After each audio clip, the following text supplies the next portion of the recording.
ছাত্ৰ-ছাত্ৰীসকল তোমালোকৰ যেহেতু কাইলৈ পৰীক্ষা আছে অসমীয়াৰ সো এইখন মই কেইটামান ইম্পৰ্টেন্ট কুৱেশ্যন লৈ আহিছো এই কুৱেশ্যন কেইটা তোমালোকে মক টেষ্ট হিচাপে ল'ব পাৰা যে তোমালোকে কিমানটা পাৰিলা হেতু তোমালোকে এটা ট্ৰাই কৰা চেষ্টা কৰা তোমালোকে এনসাৰ বিলাক তোমালোকে নিজকে ট্ৰাই কৰা যে কিমানটা পাৰিলা মই যিকিটা প্ৰশ্ন দি দিম এই উত্তৰকেইটা আৰু কিমানটা পাৰিলা তোমালোকে কমেন্ট সেকশনত কমেন্ট কৰি জনাবা যে মই ইমানটা পাৰিলো ঠিক আছে গতিকে তোমালোকে টেষ্ট হিচাপে ল'ব পাৰা যেহেতু এইকেইটা অতি চমু প্ৰশ্ন উত্তৰ 1 নম্বৰীয়া কুৱেশ্যন আৰু তোমালোকৰ 1 নম্বৰীয়া কুৱেশ্যন ভালেখিনি আহে নহয় তোমালোকে দেখা পাইছা কি প্ৰশ্নত ইতিমধ্যে মই আলোচনা কৰিছো অজন্তাৰ হাবিবোৰৰ ভাৰতীয় সংস্কৃতিৰ কোন যুগৰ কথা সোঁৱৰাই দিছে ভাৰতৰ দ্বিতীয় গৰাকী ৰাষ্ট্ৰপতি কোনটো যুগক ভাৰতীয় সংস্কৃতি বিস্তাৰ যুগ বুলিব পাৰি কোন গৰাকী মোগল সম্ৰাটৰ আমোলত চিত্ৰশিল্পৰ নতুন বাৰৰ বাবে পোনপ্ৰথমে ভাৰতত প্ৰৱেশ কৰে ফ্ৰম ভলগা টু গংগা নামৰ কিতাপখন লেখক ভাৰতীয় সংস্কৃতি নামৰ প্ৰবন্ধটোক লেখক কোন মধ্য এছিয়াকা ইতিহাস কোনে ৰচনা কৰিছিল বা কোনে লিখিছিল ভাৰতৰ দ্বিতীয়গৰাকী ৰাষ্ট্ৰপতি কোন সুকুমাৰ কলাৰ ভিতৰত কোনটো শিল্পক বেছি স্থায়ী বোলা হৈছে অজন্তাৰ ছবিবোৰত কি কি ভাৱ বস্তু প্ৰকাশ পাইছিল অজন্তা গুহাৰ শিল্পকলাৰ এটি বিৱৰণ দিয়া ভাৰতৰ বুৰঞ্জীত কেনেকৈ স্থানীয় আৰু বাহিৰাগতৰ মাজত এটা সংস্কৃতিৰ সম্বন্ধ গঢ়ি উঠিছিল চমুকৈ লিখা ভাৰতীয় সংস্কৃতিৰ বিৰাট সম্বন্ধ আছে এই কথাষাৰ দাপ্তি ভাৰতীয় সংস্কৃতিৰ পাথৰ আধাৰত চমুকৈ বিশ্লেষণ কৰা অজন্তাৰ ছবিবোৰত কি কি বিষয়বস্তু প্ৰকাশ পাইছে সংস্কৃতি অবিচ্ছিন্ন ধাৰা হৈছে ভাৰতীয় জীৱনৰ মূল ত্ৰয়োদশ শতিকালৈ অসমলৈ অহা বাহিৰাগত কোন গোষ্ঠীৰ উল্লেখযোগ্য কাৰ দিনত অসমলৈ ৰেলগাড়ী আহিছিল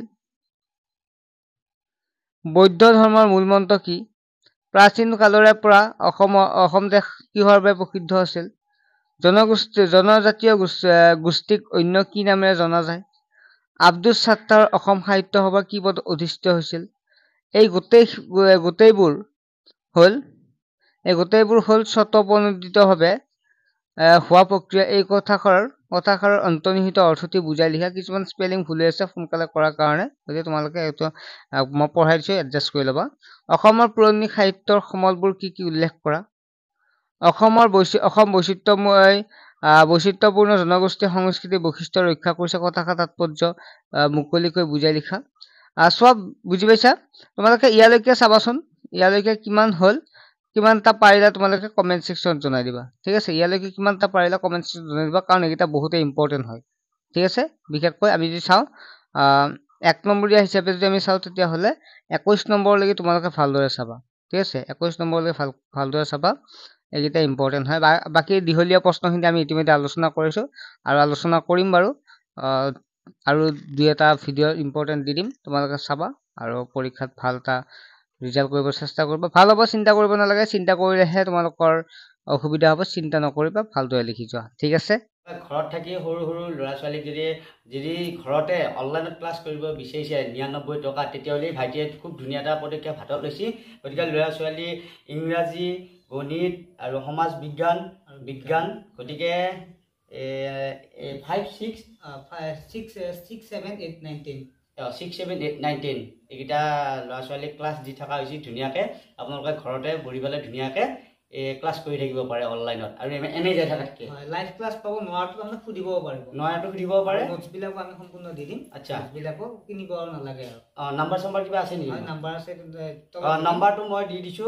9394628219 এই নম্বৰত যোগাযোগ কৰি ধুনীয়াকৈ অনলাইনত ক্লাছ কৰি থাকিব পাৰে আৰু বহুতখিনি সুবিধা হৈছে গতিকে ধুনীয়াকৈ ক্লাছ কৰি আছে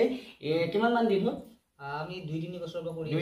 পৰা কৰি আছে গোটেই ল'ৰা ছোৱালীয়ে ভাল হৈছে আৰু পৰীক্ষালেও ভাল ৰিজাল্ট কৰি আছে গতিকে অনলাইন ক্লাছ কৰক ঘৰতে বহি পেলাই খুব আৰু ভাল লাগিল আৰু ইয়াৰো বহুত